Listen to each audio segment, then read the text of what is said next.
शंकर नारायण गायकवाड बोलतोय। हे बघ, आता वाड्यावरनं एक गाडी निघालीये, त्यात 2 बाया आहेत। पोतनीसाना उडवलं ना, तसं त्या दोघींना बी उडवायचं। आमचा कोणाला बी डाऊट येता कामाचा नाही। काम झालं की लगोलग आम्हाला फोन कर। आलं का ध्यानात? ठेव।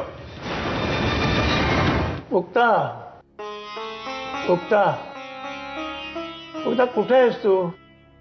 मला तुला भेटायचंय मुक्ता। गुरुजी, गुरुजी, गुरुजी डोळे उघडा ना, बघा ना कोण आलाय तुम्हाला भेटायला। मुक्ता, मुक्ता बाळ तू आलीस? पण तुम्ही काय अवस्था करून घेतली स्वतःची? हे काय सगळं गुरुजी? काही नाही ग। आता आलीये ना मी तुम्हाला भेटायला, मग लवकर बरे व्हाल। हो ते झालंच, पण मुक्ता माझा नातू कुठं आहे? काय तू त्यांची गाडी उडवली नाहीस? अरे पण का? याचे काय परिणाम होतील माहिती आहे ना व? अरे मग तुझी हिंमत कशी झाली?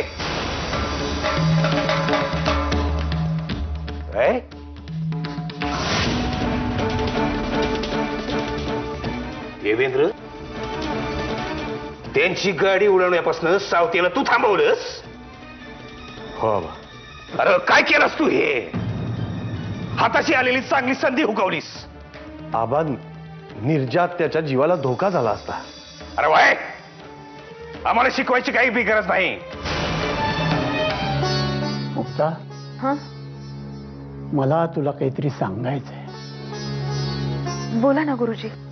पण तू अनाथ नाहीयेस। म्हणजे? मला तुझ्या आई वडिलांबद्दल सांगायचंय।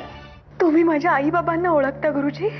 मुक्ता, तू एका खूप मोठ्या आदर्शवादी माणसाची मुलगी आहेस, ज्यांनी आपल्या तत्वासाठी स्वतःचा जीव दिला, पण भ्रष्ट राजकारण्यांसमोर इमान विकलं नाही।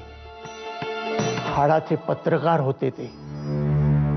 त्यांच्या हाती फार मोठ्या सरकारी घोटाळ्याची बातमी लागली होती, पुराव्यासकट। त्यात फार मोठ्या धेंडांची नावं गुंतलेली होती। ती बातमी प्रसिद्ध झाली असती तर मोठी राजकीय उलथापालथ झाली असती।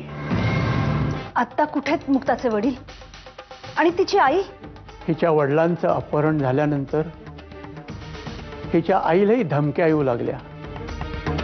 लहानग्या मुक्ताचं काही बरं वाईट होऊ नये म्हणून त्या माऊलीनं मनावर दगड ठेवून तिला आश्रमात आणलं। काय झालं आई? मुक्ता, अगं किती वर्षांपासून हे तुला शोधायचा प्रयत्न करत होते।